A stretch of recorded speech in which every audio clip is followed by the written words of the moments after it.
Thanks everybody for joining. We'll go ahead and get started. My name is Andrea Lovell. I am the Legislative Coordinator at MCEA. So thanks for joining us over your lunch hour to talk about PFAS. I'm joined today by my colleague Jay Idzis and coalition partner Jeff Brand to talk to you all about what PFAS is, why it exists, and what we can do about getting it out of our environment.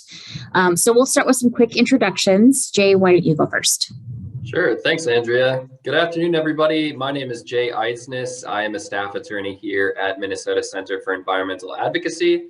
I've been with the organization for just about 2 years now, and I have worked on a number of PFAS-related issues in those 2 years. So thanks for joining us this afternoon. I hope you can stick around for the full hour. We've got a lot of really important and exciting information to share with you about PFAS. So I'll turn it over to Jeff. Hello, everyone. Jeff Brand here, former state legislator, also a government relations for Clean Water Action. And I'm excited to talk to you today about some of the legislation that we are promoting at the legislature this year and to talk about some of the successes that we had last year. And I'll turn it back to Andrea. Great. Thanks to both of you. So like I said, I'm the legislative coordinator here at MCEA. I'll be moderating the discussion, and I'll be able to answer some specific questions about MCEA's legislative involvement in PFAS issues this session. So just to give you all a little preview of how this will go, we're going to start with Jay, who's going to talk a little bit about what PFAS is, why it's a problem, and how it enters our environment. And then he'll hand it over to Jeff, who will talk about the legislation package this session that addresses PFAS. And then after that, we'll take some significant time for Q&A. As questions come up for you throughout this session, please feel free to put the questions in the Q&A box, and we'll get to as many of them as we can. We do have over 100 people registered, so fair warning, we may not have time for all of the questions, but we will get through as much as time allows. So with that, let's go ahead and get started. So Jay, what is PFAS and why does it exist? Great. Well, thank you, Andrea. So as Andrea mentioned, I'm going to go over some of the basics this afternoon. What are PFAS? How do they enter the environment? What are the associated health risks? And what can we do about them? So for the next few minutes, I hope to scare you a little bit, but that's for good reason. But before we get into a lot of that bad stuff, I want to share with you a glimmer of optimism. I firmly believe that Minnesota has an opportunity to be a leader on this issue. Our state agencies have been attacking this issue on multiple fronts. For example, the Pollution Control Agency and the Department of Natural Resources are overseeing remediation efforts in the East Metro to solve the problem associated with 3M pollution. The Department of Health, they are updating their health risk limits and health-based values for various PFAS chemicals. And the Pollution Control Agency has recently endeavored to study the pathways to the environment that PFAS use to infect our lakes or rivers and other water bodies of the state. So let's go over some of the basics. So the first thing to know about PFAS is it does not refer to a single chemical or a single molecule. It refers to a family of synthetic fluorinated chemicals that are prized for their ability to resist heat, oil, stains, grease, and water. So there are about 5,000 of them. More are being developed every day. When I say 5,000, that's just a rough ballpark. Estimates are significantly higher than that, but I think 5,000 is somewhere in the middle. So PFAS are found in a wide array of consumer products, including nonstick cookware, food packaging, carpet, and other textiles. So Minnesota has a really important role to play in the history of PFAS. 3M actually developed this family of chemicals in the late 1940s. And other manufacturers jumped in afterwards to develop some of the newer chemicals that are still in widespread use today. So if you haven't heard of the name PFAS, perhaps you've heard of the name forever chemicals. And that is what we often refer to PFAS as. We refer to PFAS as forever chemicals because they do not break down in the environment. They are persistent. Many PFAS are also bioaccumulative, meaning that they increase in concentration in the organism that they are inside of, like fish, like other aquatic organisms, and like humans. So that's some of the basics. And now let's learn a little bit more about the problems. So one of the problems is directly kind of the opposite of one of the benefits. So I talked about PFAS resisting heat, oil stains, and those characteristics are largely attributed to their persistence. If you have a nonstick cookware with PFAS, you'll see that the food just slides right off. And that effect kind of plays out when it gets into our groundwater, for example. It becomes very difficult to remove, and it does not naturally break down over time. So PFAS are also toxic to human health.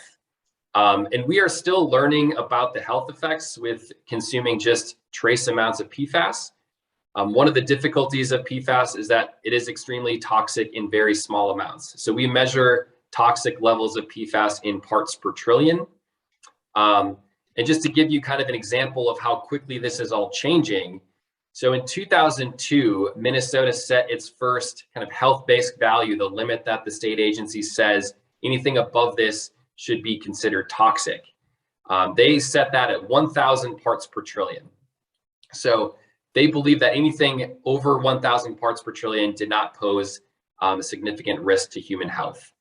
So 5 years later, that number was moved downwards to 300 parts per trillion. And then in 2018, that number was moved even further down to 15 parts per trillion. So this, I should emphasize, this is just for one of those 5,000 PFAS chemicals. This is for the PFOS, one of these legacy PFAS that 3M developed back in the 1940s that thankfully has been kind of pushed out of the market. So we went from 1,000 parts per trillion in 2002 to 15 parts per trillion in 2018. So you can see, the numbers change dramatically over a short period of time, and I think this really reflects the catch-up game that agencies and other regulators have been playing with industry, and the science is catching up to this as well. So what are those health effects? So again, we're still learning the full battery of complications, but what we do know is pretty startling. PFAS consumption is linked to certain cancers such as kidney, liver, and pancreatic. It is also linked to reproductive problems and endocrine disruption. Nursing mothers can pass PFAS to their infants through breast milk, which can reduce bone mineral density and increase the risk of developmental, autoimmune, and other disorders in newborns. So PFAS are especially pose a special danger to at-risk populations like pregnant mothers, like younger children. And one of the emerging areas of research that I find especially fascinating and timely, given that we're in a pandemic, is PFAS disrupts vaccine efficacy. So people that have higher levels of PFAS in their body don't receive the full benefit of vaccines due to the PFAS disruption. So the environmental effects are also pretty staggering. As I mentioned earlier, PFAS bioaccumulate in fish and other organisms, and then those risks get passed on to humans when you consume fish. So the state is studying water bodies all across the state for PFAS impairments. And the state is proposing to increase the number of lakes that are impaired or contaminated with PFOS, again, one of those legacy PFAS, to 26.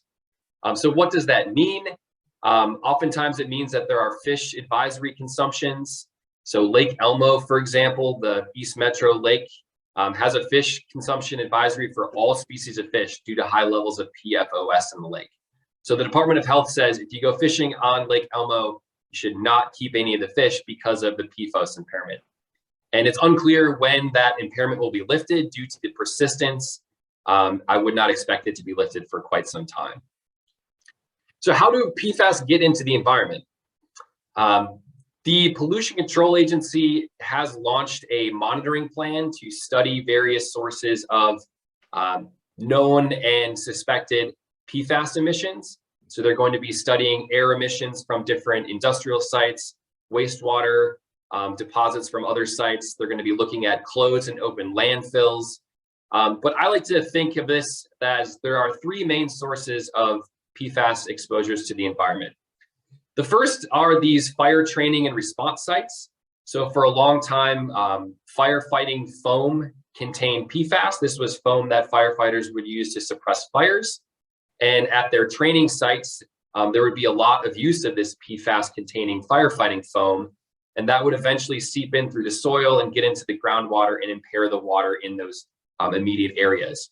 So we see contaminated sites near Duluth, Bemidji, and other places that are directly linked to these firefighting training and response sites. There is also industrial contamination. The East Metro is a great example. So between 1950 and about 2000, 3M disposed of PFAS waste at various sites throughout the East Metro. We can debate whether it was willful and malicious, but essentially this chemical was deposited into the ground where it then seeped into our groundwater and is still contaminating a large swath of the East Metro today. So there are consumer sites that release PFAS into the environment, and then just good old-fashioned waste streams. So if you have a PFAS containing food packaging, for example, and you throw it in your trash, eventually that will go to a landfill where it will be collected with other consumer products that have been discarded. And then that PFAS eventually will kind of fall off of the product, mix in with other PFAS that are in the landfill, and then get accumulated in the bottom in the leachate. And then that can filter through the landfill liner into the groundwater and then spread from there. So we have the firefighting sites, we have the industrial sites, and then we have these waste streams. So landfills, hazardous waste facilities, things like that. So how can we prevent this from getting into the environment? I think one of the largest ways that we can all play a part is to stop using products that contain PFAS. And one way to do this is to ensure that labels that have PFAS products that have PFAS are labeled appropriately. I think this will drive a lot of consumer purchasing power into different directions. If we are given information about what our products contain, I think consumers will make some better decisions and not purchase products that knowingly contain PFAS. Another way to do that is to also ban products that contain PFAS. Minnesota has moved some legislation forward on this issue. You will no longer be able to use food packaging in this state that has PFAS. And that's a deliberate step that the legislature made, and one that I think is a really great step in the right direction. And the reason why I'm saying these labeling and these bans is because there really isn't a great way to clean PFAS up once it gets into the environment. It's very expensive. I mentioned before that the toxicity levels are in the part per trillion amount. So, even trace amounts of PFAS are incredibly toxic, and removing that amount of chemical from like an aquifer, for example, is incredibly difficult, incredibly expensive, and the jury is still out if it even works. So this is why we can't just spend money to clean up existing sites. We really need to find a way to stop more PFAS from getting into the environment. And that is the point that the PCA is trying to really get at in their monitoring plan that they hope to roll out here in the spring. So one final thought I have here about the problem with PFAS is that we're not playing with a full deck of cards. Industries for years have been able to hide behind disclosure regulations, and they haven't been able, or they're not required to fully disclose to the EPA, for example, or the Pollution Control Agency what PFAS they're using in various products. And that's because they're often considered proprietary business confidential information. So we don't really know the full extent of PFAS contamination because we don't really know what PFAS are currently in existence and currently being used. Testing methods for kind of identifying PFAS in the environment are fairly limited. They're getting a lot better, but right now we are only really able to test for about 40 PFAS. So remember earlier I said there was about 5,000 of these chemicals. If we're testing a sample of groundwater, we're not able to come close to fully learning what PFAS might be in that sample. And that's something that the PCA and other regulatory bodies are working hard to change. But that's why we don't really know the full extent of this problem. So getting ahead of this means stopping more PFAS from getting into the environment. And that is where I'm going to turn it over to Jeff to talk a little bit more about the efforts that we have to take up that call. Thank you, Jay. I think you did a very good job of articulating exactly what PFAS is and why we should be concerned about that in our everyday lives. I think a lot of people are listening to this right now are thinking to themselves, well, we just kind of expect that our levels of government, whether it be local, state, or federal, are going to have our back. They're going to protect us against dangerous and toxic chemicals. And that's where I would like to come in today to talk about some legislation that we are actually working on this year at the legislature. We've got champions in the House and the Senate that have introduced 8 pieces of legislation on the spurs of that food packaging legislation that you had talked about that we passed last year in a bipartisan fashion, obviously, with the Senate and the House being divided. We got support from both sides of the aisle, and it was passed into law. So this year we've got a bill specifically dealing with disclosure of PFAS in in a product that's manufactured in the state of Minnesota. So manufacturers would actually disclose the amount of PFAS that they're using, which products they're using it in, and how it's being utilized in the manufacturing process. I guess maybe what I'll do is I'll just say the House file number, and if people want to Google it or take a look at it through the Minnesota legislature website, they can do that. The House file is 3075. And the Senate file is 3326, and that's for the information disclosure bill. There's also another bill specifically phasing out the use of PFAS in ski wax. That's House file 2952 and Senate file 3441. And essentially what the bill legislation would do is it would phase out recreational use of ski wax. What we're finding is that in the natural environment, in particular around the starting location of a race, people will put ski wax on for obviously the advantage of gliding through that snow a little bit faster. But in the process of going participating in a ski race, or even just doing it recreationally, that wax flakes off of the skis. And where does it go? It goes into the soil and it goes into the water. Over time, that will accumulate, and that's why folks are a bit concerned about those starting locations being contaminated sites for PFAS. And so that's one of the bills. Another piece of legislation that we're working on is House File 2907. And that's also Senate File 3327. And what it does is it would phase out PFAS that's embedded or coated on cookware. We all love to make omelets, and of course it's nice to have a pan where that omelet slides off. But unfortunately, there are still a lot of pans out there that PFAS is actually contaminating the food when you cook it. And so there are 2 issues there. Obviously, one is the consumption of the food product that you're eating, but also what do you do when you're done with those pans? What do you do? How do you dispose of them? Right now, there are a lot of landfills in the state of Minnesota that are closed, and they're leaching PFAS into the locations in the environment around it. Well, that's because of products like cookware. There's just not a very good way to dispose of that type of situation. Another bill that we're working on the legislature this year is a phase out of PFAS contained in cosmetics. Yes, I said that right, cosmetics. People are willingly putting cosmetics on every day that have PFAS contained within that cosmetic. Which ones? A lot of them don't have labels saying contains PFAS, so you really don't know unless you've got a science lab in your basement and you can actually test that stuff. You really don't have any way of knowing. And so House File 2906, also Senate File 3403, would phase out the PFAS containing cosmetics.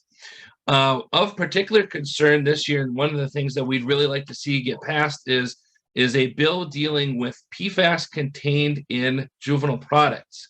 And so, of course, when children are at that critical stage of life, when they're infants, when in their car seats, the flame retardant chemicals that we've talked about in the past that we've banned in Minnesota for exposed infants and that sort of thing. We're also trying to do the same thing for juvenile products. And so House File 3571, also known as Senate File 3669, would actually eliminate PFAS from a lot of the juvenile products that kids are using in an everyday situation.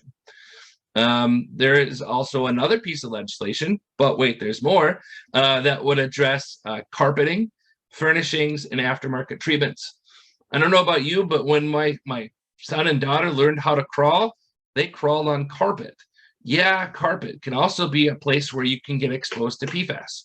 And so whether it be a couch that you're sitting on or the carpeting, aftermarket treatments that might be available for furniture, House File 3180 and then also Senate File 3307 would actually eliminate the PFAS by phasing that out in carpeting, furnishings, and aftermarket treatments.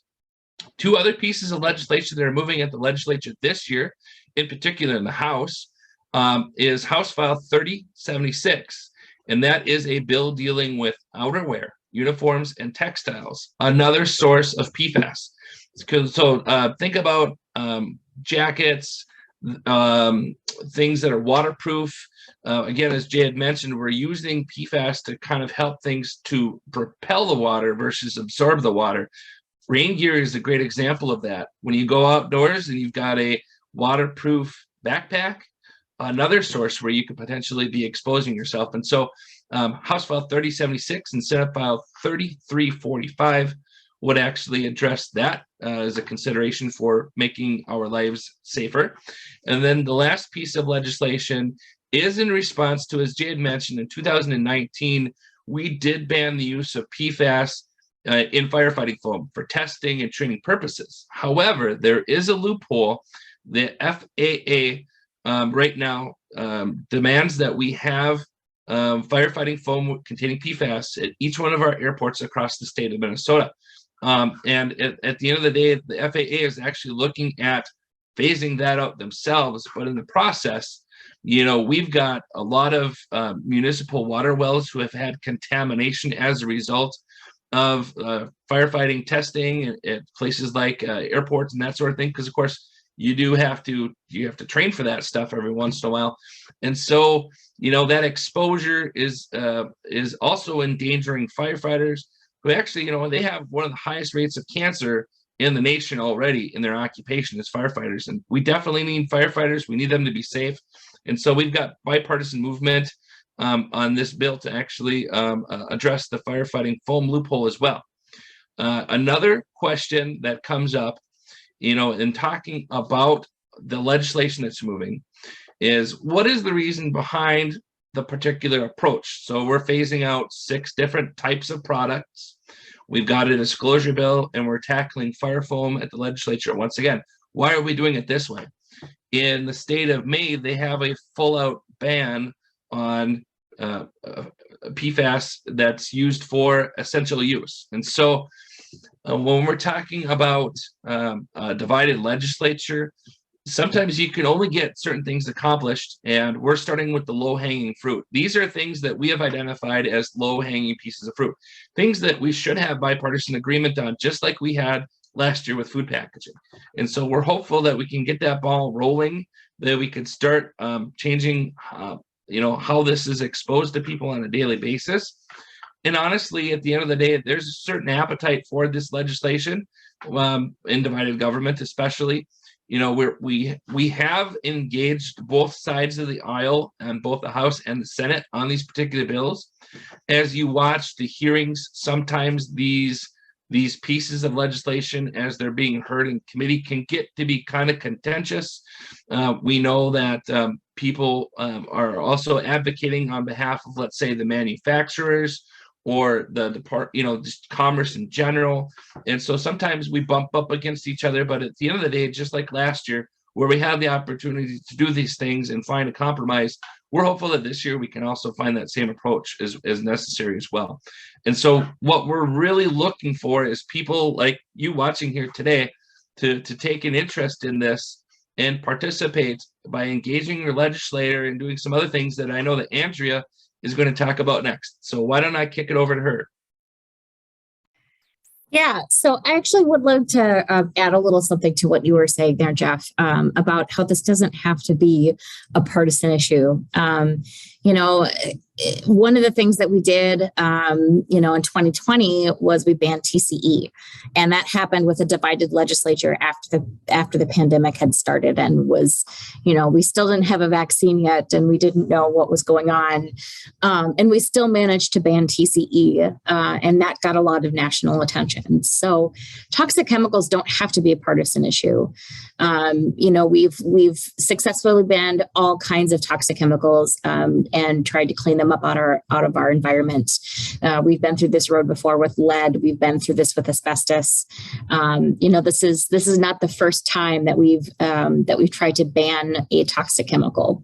Part of the problem is that you have to get buy-in, right? You have to get people like you, interested enough and, engaged enough in the issue that people know that it's a problem, because that's the only way that we get our decision makers to know that something has to be done about it, is if the public is engaged and says something about it. So I think really that's part of the reasoning behind this type of approach of trying to go for the low-hanging fruit and banning the things that are on our body or in our body first, so that we can achieve more later on without us getting a complete roadblock right away.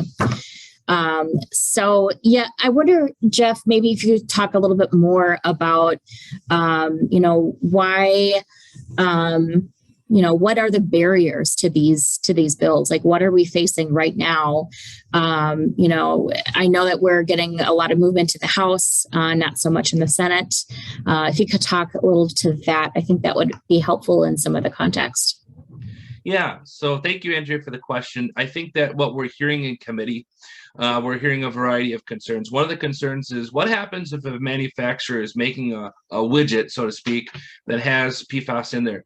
And when we hit that cutoff date where it no longer can be manufactured, what happens with the excess of the widgets? And I think that is a concern. In the past, I think we've banned things several times in Minnesota. So this isn't the first time where we've gone down that path. But at the end of the day, I like to think of this just the same as I would look at just think of like a water, like a bathtub. The bathtub's overflowing with water. What's the first thing you have to do? You have to turn off the tap before you can unplug the drain, right? And so at the end of the day, things like this we can do, turns off that tap, reduces the amount of things that are being thrown into the landfills over time, for one. That's the basic bare thing that we can do.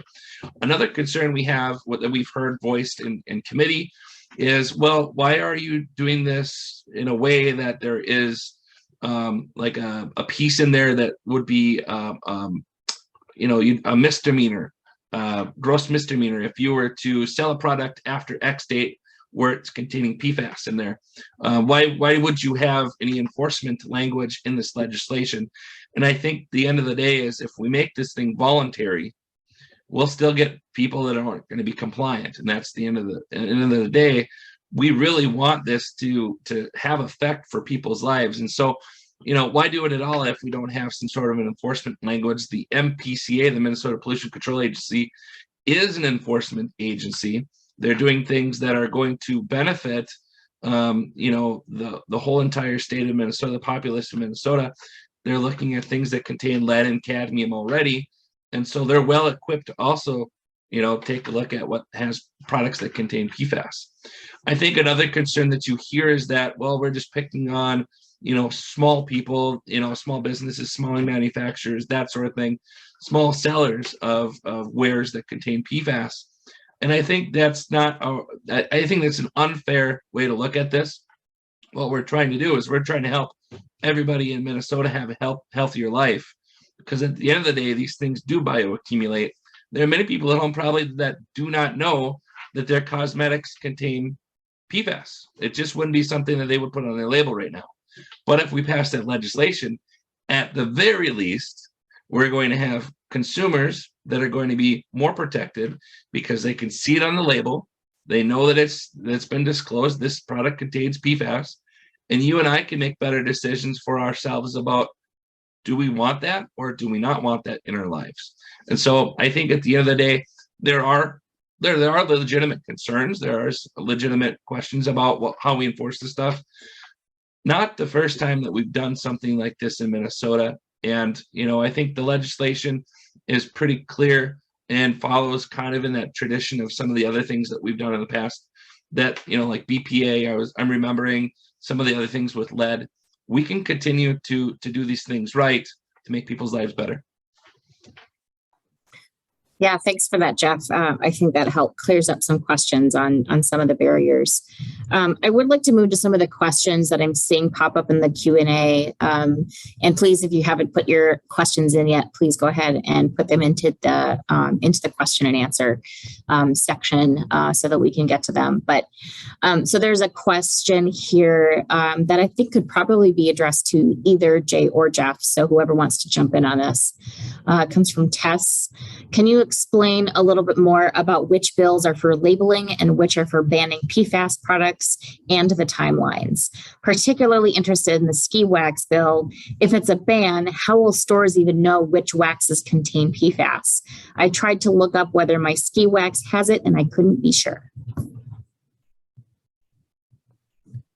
Jeff, do you want to take the one about the House file numbers? And you bet. I'm trying to find the unmute button. Sorry about that. At the end of the day here, we've got 8 bills that we're talking about. The bill that's dealing with the information disclosure for consumers, again, is House File 3075. That's also known as Senate File 3326.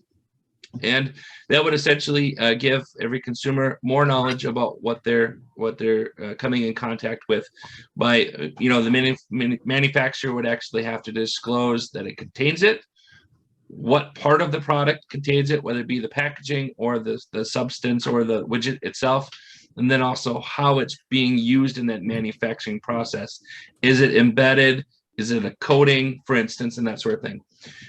The question about the ski wax, this is a really interesting thing.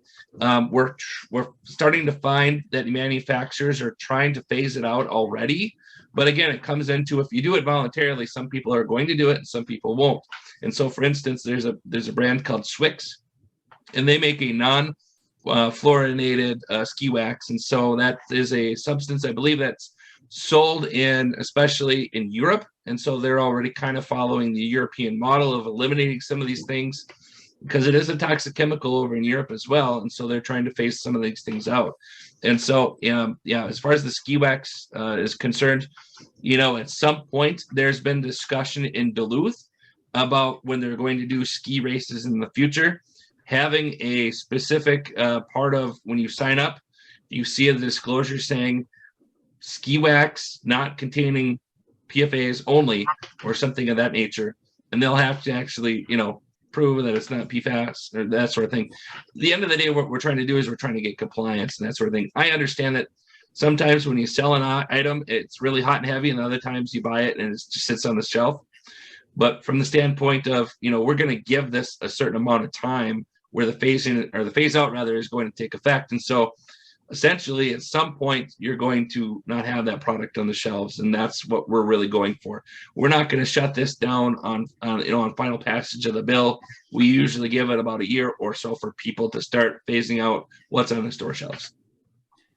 If I could just follow on real quick about ski wax, just a little personal story talking about the growing awareness of the risks and dangers of PFAS. I bought some new cross-country skis this year at a little shop in Roseville, and they had a sign above all the ski wax that talked about the different governing bodies that have taken strides to ban PFAS containing wax in their competitions. So it looks like most of the major ski governing associations have implemented some PFAS wax bans that, if they're not in effect now, they will be going into effect shortly. And while Jeff was answering that question, I was looking at a EPA enforcement action that they settled against Swix recently, and then another company in 2021 for importing and selling PFAS-containing ski wax in the U.S. And that was in violation of the federal law that's known as the Toxic Substances Control Act. So it seems like at least the EPA, they're concerned more with the larger manufacturers than the smaller stores that are selling it. So it's more of the manufacturers that are under their lens. But yeah, I just, like I said, I was in that store buying some skis and I saw this sign that talked about ski wax bans, and It just really shows how much of an issue this has become and how public awareness is growing. So people are taking a hard look at a lot of these questions. Yeah, and I think it's also worth mentioning that this disclosure bill that Jeff is talking about, it sort of addresses some of the concerns and the questions that are coming through in the Q&A, which, as a mom, I have a lot of frustration as a parent as trying to navigate the market on what contains PFAS and what doesn't, and how frustrating that is. Because there's no way of really knowing if the clothes that I'm buying for my kid or her crib or anything has PFAS in it. And so this disclosure bill would help address that, make that information a lot more available so that a consumer like me or like you would be able to find out that information. Right now, you can't. And that's one of the most scary and frustrating things about this problem is that we can't even know sometimes what's in the products. So this disclosure bill combined with these bans of what goes on or in the body is a really good combination of kind of tackling this problem, as a really good start for how to do this. So there's another question that's coming in about disposal. So what do you do if you find out that your Teflon pans or that your clothes, your ski wax, they have all of this PFAS in it? Do we know how to dispose of this? Yeah, that's a really good question. And I wish I could say it was simple, and it's not. I think the agencies are really trying to figure out a framework for people to dispose of products that contain PFAS. I imagine it'll be something similar to like a hazardous waste site where you take your batteries or your fluorescent light bulbs. But right now we don't really have that infrastructure in place to deal with the PFAS products that are in the marketplace that are in your homes right now. What we have been doing is, as I mentioned earlier, is we've just been throwing away your old pots and pans, and then those go into the landfill, and then that leads to problems down the road. And this is one of the main reasons why we feel that stopping this on the front end, as Jeff said, turn the tap off, is really important, because until we stop the stream of PFAS coming into the environment, we're not really going to be able to focus on how we can deal with the PFAS that's already out there. So I wish I could, I see your question right now. I wish we all had little private vaults that we could just throw all this stuff in and, let sit in some protected place for a couple thousand years. But unfortunately, that's not the reality that we live in. I wish I had a better answer for you. And Jay, what happens if you incinerate it? What happens if you burn it? Oh, that's another great question. There's not a lot of great information about the consequences on PFAS incineration. As I'm sure many people know, we do have sites in Minnesota that we burn trash to generate electricity, including one right here in Hennepin County. And PFAS is extremely persistent, as I mentioned earlier. That's the reason why manufacturers are putting it in so many products. And the PCA says that, there is potentially in perfect conditions the ability to incinerate PFAS and kind of destroy it. But that's unlikely to happen in a facility that we currently are operating to burn trash for electricity. So it seems like incineration is not the best option. And there's a study that I was reading earlier that talked about discovering PFAS from the incinerator had spread in a 150-mile radius, I believe it was, or maybe it may have been kilometer radius. I may have been reading something in Europe, but a significant distance away from the actual site, they were finding PFAS that had gone up the smokestack and did not, get destroyed from the heat. It wasn't getting hot enough, and then just dispersed over a wide area. I was on a call a few weeks ago with some folks from the Pollution Control Agency and the Department of Health. And one person, kind of chimed in with a pretty sobering comment that talked about, there's a lot of heat and energy that goes into creating these chemicals, and it takes a lot of heat and energy to undo them. And there's just not enough heat in your typical incinerator to fully disassemble the PFAS.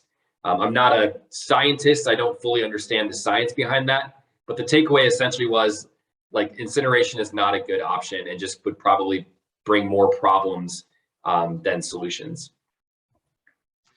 just to add a little bit to that, we know that there are 111 closed landfills in Minnesota, and of them, 89 or 98 of them have presence of PFAS in their leachate. And so it goes back to that argument. We have to shut the tap off before we can really address this problem.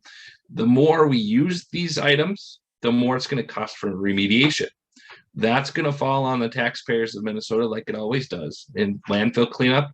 And, you know, obviously your municipal water source is also going to have to look at ways to eliminate it from the water going in and also the water going out, because again, these things bioaccumulate. On the other end of you consuming something that has PFAS, eventually these things will be eliminated through your body, and that'll go to the wastewater problem that our municipal organizations have as well. And so cities, and especially across the state of Minnesota, are going to be on the hook for a lot of money in the future that's going to fall on taxpayers to both clean the water going in and clean the water going out. Yeah, thanks for that addition, Jeff. So another thing that's kind of coming up some in the Q&A, and I definitely feel this myself, is, you know, learning that PFAS is everywhere and it's in everything and it's in all of our blood and it's hard to remove and it lasts forever. It makes it feel like it's kind of dooming, right? It's like, well, why bother? So that's a question that I would pose to you, Jeff, and to you, Jay, is, you know, what is your response to why bother? You know, just because it's everywhere and because it's seemingly in everything doesn't mean we should just throw our hands up and give up. You know, thankfully, most of us that have PFAS, if not all of us that have PFAS in our bodies, the level of PFAS is, you know, well below those limits that I said earlier that our regulators and agencies say are toxic. So just because we have some PFAS in our bloodstream does not mean we're going to have, you know, some complications down the road. That can change though if we don't do anything about it. You know, the reason why we're advocating for the measures that Jeff really talked about is because without action, we're going to see more and more PFAS in the world. We're going to see higher concentrations in our blood, and we're going to see more of those health issues that I spoke about earlier pop up in populations all across the globe. So, you know, this is a serious problem. It is everywhere, and it does seem like it's one of those issues that's almost too big to tackle. But we need to take, you know, small steps before we can take big steps. And yeah, I think that's the reason that really keeps us motivated to work on this, is to know that, you know, we still have time to really get ahead of this problem. I think that, you know, the way I look at it is this, you know, back in the 1970s, there was this author that wrote this really brilliant book about DDT. Her name is Rachel Carson. And because Rachel Carson sounded the alarm when she did, we still have eagles flying around right now in Minnesota and across the world.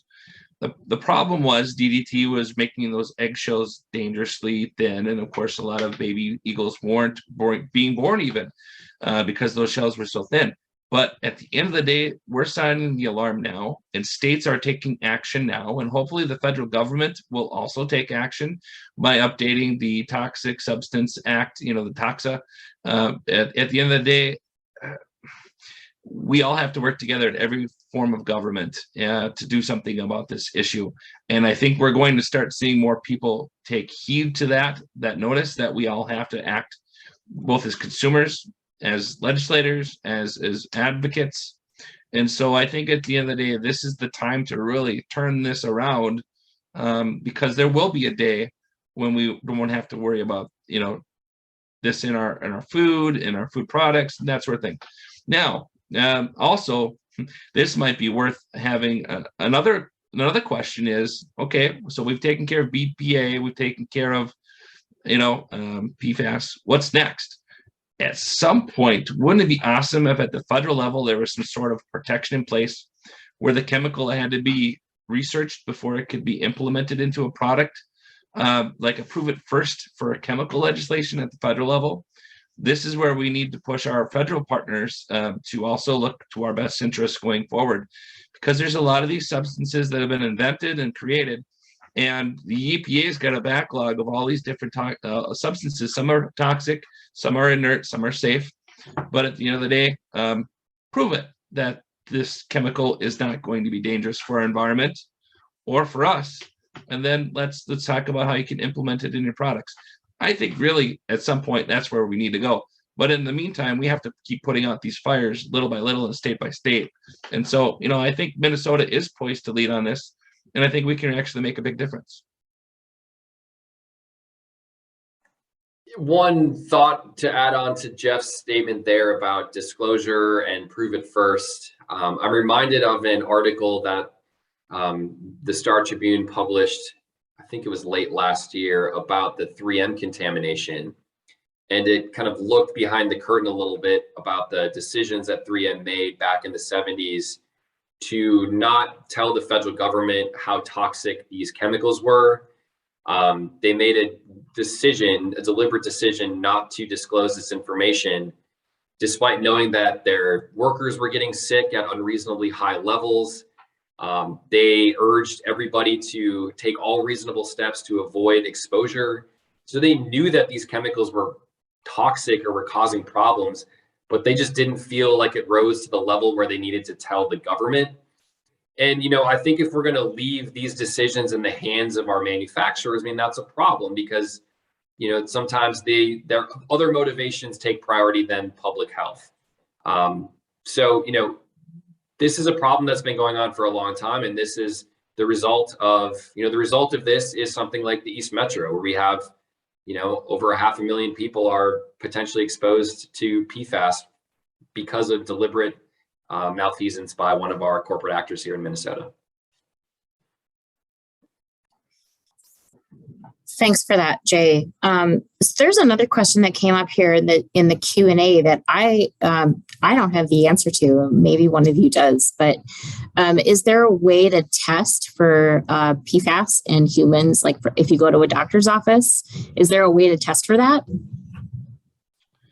That's a very good question, and I'm not aware of that something like that exists right now. A question is going to be obviously which levels are safe, and then the next question is going to be what's my level, what's your level, what's everybody's level going to be.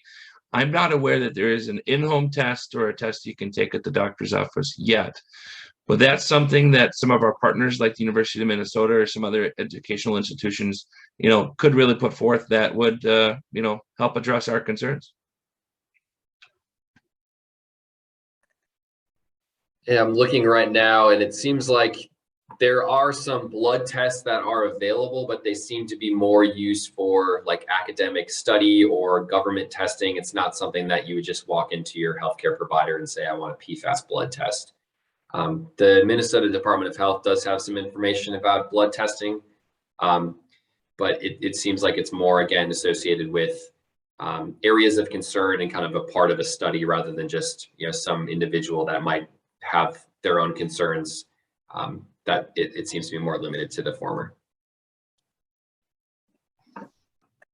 Yeah, that sounds right. I know that the MCEA is doing some research into biomonitoring too. So I think that there's probably some tests being developed. So, but yeah, that's a really good question and one that you should ask folks in medical research because that would be definitely a good thing to start studying and being aware of. And we can test for lead in blood, and we do that as a practice for infants. So I think that is a good logical next step and one that we should be asking.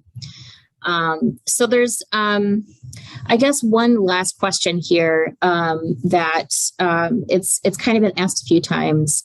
And I think we've kind of already partially addressed it, but I think it's worth talking a little bit about, why are we taking the approach of banning things in specific products as opposed to going for an overall ban with how dangerous PFAS is and the fact that we know all these dangers.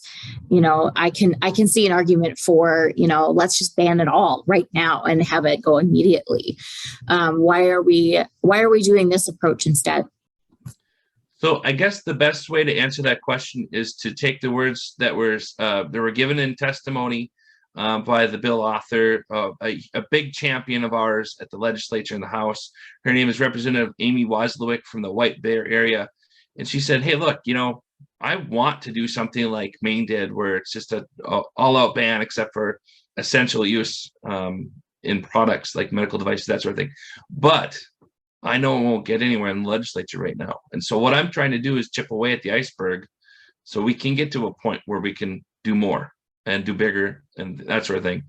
And the amount of pushback that she and other authors are hearing in these bill hearings are indicative of course, pushback and trying to stall the bill or kill the bill and that sort of thing. But at the end of the day, we need to do, and the legislature needs to do what's best for the people of Minnesota. And so if we've made that argument, well, today, I'm really happy to hear that. If we haven't, I'm sorry, and I really want to talk more about how we can. But at the end of the day, these issues aren't going away. And if we don't promote a healthier Minnesota where healthier Minnesotans live, then we're going to have detrimental effects to our lakes, our rivers, and our streams. We're in the land of 10,000 lakes, and some of them have toxic levels of PFAS and other chemicals where it's, as Jay said, you can't even eat the fish. And that's not part of our legacy in Minnesota. That's not what we want the next generation to see happen in our state. So.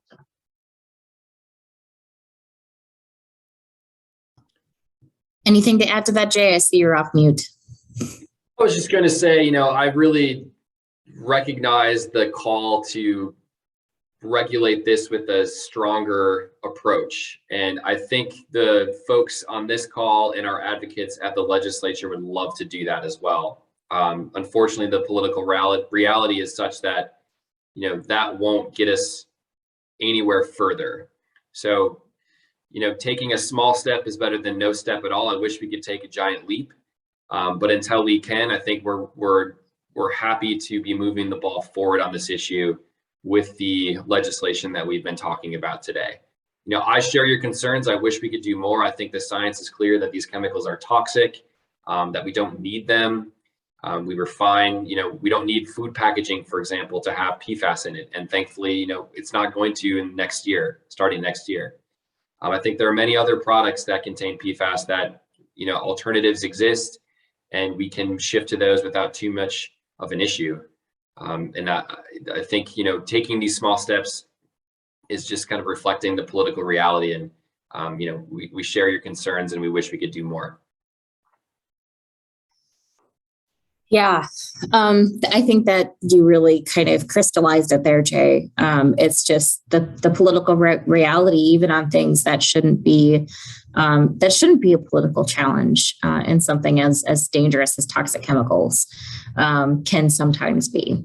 And so, there's a lot that you as citizens can do. And I want to make sure that I take a little bit of time here at the end of our webinar to talk about those. So tomorrow there's a hearing in the House Preventative Health Division on a number of PFAS bills. Please tune into that. I believe it's at 10:30. It matters a lot actually to see the number of people attending the hearings and watching and paying attention to what's happening. If there's a lot of views, if there's a lot of people watching, that can make a lot of influence just by paying attention. So I would encourage you all to watch that hearing tomorrow. I would also encourage you to check out our public bill tracker, which I know my colleague has been putting into the chat. On there, you'll get to see all of the House file, all the Senate file numbers. You can get a links to the bill text. You'll see all of our posted video and written testimony on there, as well as our fact sheets. So you can see all of the information here that we've been talking about up on that public bill tracker.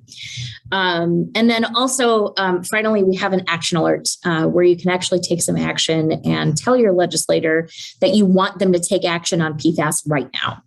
And this can be the most compelling and most convincing way to get involved, is by actually using your voice to your legislator who, needs to hear from you. It's their job to serve you. So it's important that you let them know that you're concerned about PFAS and you want them to act on it. Because without your voice in this, it makes it a lot harder of a fight. So that would be much appreciated if you would follow that link. Thanks all for participating in this. I want to invite Jay and Jeff to have one final thought and to thank you both for being here. Sure. Thanks, Andrea, and thank you everybody for your attention this afternoon and your participation. As we've been talking about, this is a very serious issue that has a lot of ears of very important people, including ours. And through action, like Andrea mentioned, we can continue to build momentum and to make real change on this significant problem. And I do want to kind of end on a piece of optimism. I talked at the beginning of this hour about a lot of the difficulties and the troubling nature of PFAS and why it is so problematic. But we can fix this. We can have a future that is not laced with PFAS in our drinking water. We can have a future where we can pull a fish out of a lake and feel safe eating it.